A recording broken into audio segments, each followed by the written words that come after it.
نہایت ہی خوشی کا موقع ہے کہ آج ہم شکرگزاری کے ایونٹ میں یہاں پہ موجود ہیں.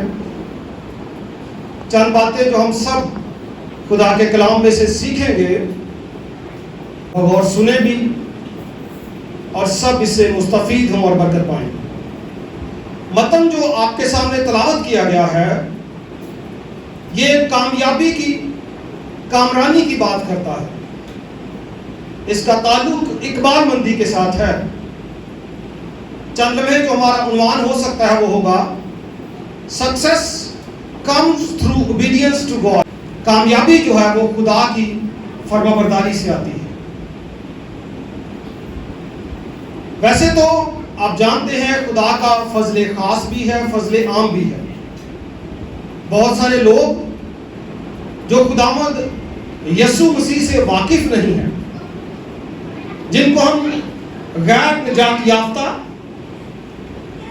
یا غیر ایماندار کہتے ہیں، دنیا بھر میں وہ بھی آپ کو نظر آئیں گے کہ وہ بھی کامیاب ہو رہے ہیں. ان کو بھی اولاد مل رہی ہے، ان کے بچے بھی پڑھ رہے ہیں، ان کو بھی جابز خدا دے رہا ہے. کیونکہ خدا کا آدم کے ساتھ ایک وعدہ تھا بڑھنے کا، ترقی کرنے کا، اور جو محنت کرے گا اس کا بھی ایک اجر ہے، اور وہ خدا نے سب کے لیے مخصوص کیا ہے. لیکن خوبصورتی کی بات یہ ہے کہ اگر کوئی بشر جو ایماندار بھی ہو، جو خدا کے کلام پر ایمان بھی رکھتا ہو، جو خدا کے کلام کو مانتا بھی ہو، جب وہ کامیاب ہوتا ہے اس کی کامیابی میں اور ایک عام شخص کی کامیابی میں فرق ہے. ایسا شخص جو خداوند یسوع مسیح کے ساتھ چلتا ہے، جب وہ کامیاب ہوتا ہے تو وہ نہ صرف دنیا میں کامیاب ہو جاتا ہے بلکہ وہ آخرت میں بھی کامیاب ہو جاتا ہے، ہمیشہ کی زندگی بھی پا جاتا ہے.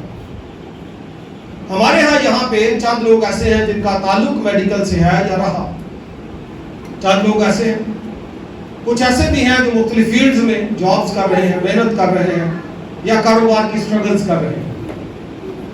آپ جس فیلڈ سے بھی ہیں، زبور نمبر 75 اس کی 6 اور 7 آیت کا اگر مطالعہ کریں، مفہوم یہ ہے کہ سرفرازی نہ تو مشرق سے آتی ہے، نہ مغرب سے، نہ جنوب سے. سوال یہ ہے کہ سوال نہیں لکھا، خدا کی طرف سے لکھا، اور خیال یہ ہے کہ شمالی اطراف میں خدا کا تخت ہے اور خدا ہی جس کو چاہے سر بلند کرتا ہے. متن کی خوبصورتی یہ ہے کہ اس میں ایک ایسے شخص کی کہانی ہے جس کو کوئی جانتا نہیں تھا، جس کی کوئی پہچان نہیں تھی. ہم میں سے ایسے بہت سارے لوگ ہیں آج شاید ان کی کوئی پہچان نہیں ہے، کوئی اتنا وجود نہیں ہے، لیکن کل ہو سکتا ہے خدا آپ کو اتنے بڑے لیول پہ استعمال کرے کہ آپ نے سوچا ہی نہ، نیشنل انٹرنیشنل لیول پر خدا آپ کو لے جائے. ایک ایسا شخص جو غلامی مصر میں پیدا ہوا، کیا عزت ہوگی، کیا زندگی ہے. ماں باپ بھی مار کھا رہے ہیں، پس رہے ہیں، مشکل زندگی بسر کر رہے ہیں، اور ایسی ہی زندگی اولاد کو بھی آگے خدا دے رہا ہے. اولاد بھی اسی قسم پرسی کی حالت میں، یعنی غلاموں کے ہاں ایک ننھا غلام پیدا ہوتا ہے. گھر والے ابتدائی طور پر اس کا نام ہوسیہ رکھتے ہیں.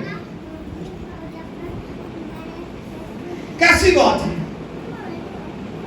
ایک بچہ جو غلام پیدا ہوا، خدا کی نسبت سے ہی اس کا نام رکھا گیا، اور بعد میں اس کے ہوتے ہوئے خدا نے یہ ممکن کیا کہ اس قوم کو غلامی سے نکالے اور اقبال مندی کی طرف لے کر جائے. وہ بچہ جس کی کوئی شناخت نہیں ہے جوان ہوا اور غلاموں کے ساتھ آزاد ہو کر ڈھیروں ڈھیر اسرائیلیوں میں وہ بھی ساتھ ساتھ شامل ہے اپنے ماں باپ کے.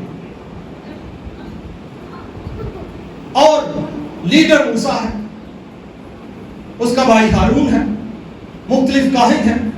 ایک کردار ہوسیہ، اس کو کوئی لوگ اتنے خاص نہیں جانتے، اتنی ہی جان پہچان ہے جتنی کسی آپ میں سے کسی بچے کی ہے. بچوں آپ کے لیے بھی کلام ہے, ان کو بٹھائیں, ان کو سنائیں کلام. آپ بھی بیٹھیں. یہ ایسا ہی ہے جیسا کوئی شخص, اس کے رشتہ دار چند لوگ اس کو جانتے ہیں, ایسے ہی ہوسیہ ایک شخص ہوا. شاید آپ کو لگ رہا ہو میں غلط نام لے رہا ہوں. کسی کو یہ لگا؟ نہیں لگا؟ شاباش, آپ بھروسہ کرتے ہیں مجھ کو. حالانکہ میں نے کلام یشوع کا پڑھا ہے, میں نام بار بار ہوسیہ لے رہا ہوں. یشوع کا ابتدائی طور پر نام ہوسیہ تھا جو اس کے ماں باپ نے رکھا. موسیٰ نے اس کا نام تبدیل کر کے یشوع رکھ دیا, جوشوا, جس کی صحیح پروننسیشن یشوع ہے. یسوع اور یشوع تین نقطے ہیں. عام طور پر ہم اس کو یشوع پڑھتے ہیں. اس کا جو خاندانی نام تھا وہ ہوسیہ تھا, اور جو موسیٰ نے رکھا وہ یشوع تھا. ایک ایسا کردار جو چمک کر سامنے آیا, جس کو کہتے خدا نے دھونے سے نکالا, مذبے پر سے اٹھا لیا, غربت غلامی کی حالت میں سے خدا نے اٹھا لیا. پوائنٹ نمبر 1 یہ ہے, God prepare people before he promote them. اس سے پہلے کہ خدا لوگوں کو پروموٹ کرے, اس سے پہلے کہ خدا لوگوں کو اقبال مند بنا دے, وہ ان کو تیار کرتا ہے, وہ ان کو پالش کرتا ہے, وہ ان کو نکالتا ہے, چھوٹی چھوٹی جگہات سے آگے لے کر آتا ہے, وہ ان کی انگلی پکڑتا ہے, وہ ان کو سکھاتا ہے, وہ ان کو تربیت دیتا ہے, اس سے پہلے کہ ان کو اقبال مند کرے. پریپریشن, تیاری ضروری ہے, اور خدا نے یشوع کی تیاری کی. اس کے اندر اوبیڈینس تھی. اگر آپ خروج کا مطالعہ کریں, بار بار لکھا ہے کہ موسیٰ کا خادم یشوع بھی وہیں پر تھا. خادم, جو خدمت موسیٰ کو درکار ہوتی تھی, یشوع اس کے لیے حاضر ہوتا تھا. اوبیڈینس, تابع فرمانی, نہ صرف خدا کی بلکہ خدا کے منصوب کی, خدا کے بندہ کی, اس لیڈر کی جو خدا نے مقرر کیا, تابع فرمانی. تو بار بار لکھا ہے جب مقدس موسیٰ پہاڑ پر بھی جاتے تھے تو ایک مخصوص حد تک یشوع ساتھ جاتا تھا. کیسی بات ہے, غور کریں. خدا کا خادم جو ہے وہ بھی ہے, اور اس کے سامنے چند لوگ ایسے آتے ہیں جو ملتے تو بعد میں ہیں لیکن وہ نمایاں ہو جاتے ہیں, پہلوں سے بھی زیادہ نمایاں ہو جاتے ہیں. آپ کا بھی ایسا تجربہ رہا ہوگا.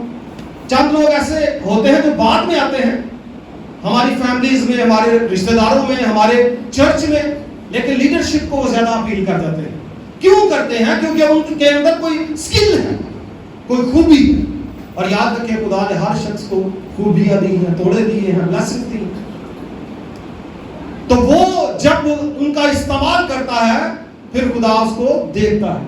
اور جب اس نے اپنی ابیلٹی کا استعمال وہاں پہ کیا تو کلیسیا یعنی اس وقت کے اسرائیلیوں نے برکت پائی, اور اس وقت موسیٰ اس سے خوش ہوا, اور موسیٰ نے اس پر نگاہ کر لی کہ یہ بندہ ہے جو کسی کام آ سکتا ہے. پریپریشن ہو رہی ہے.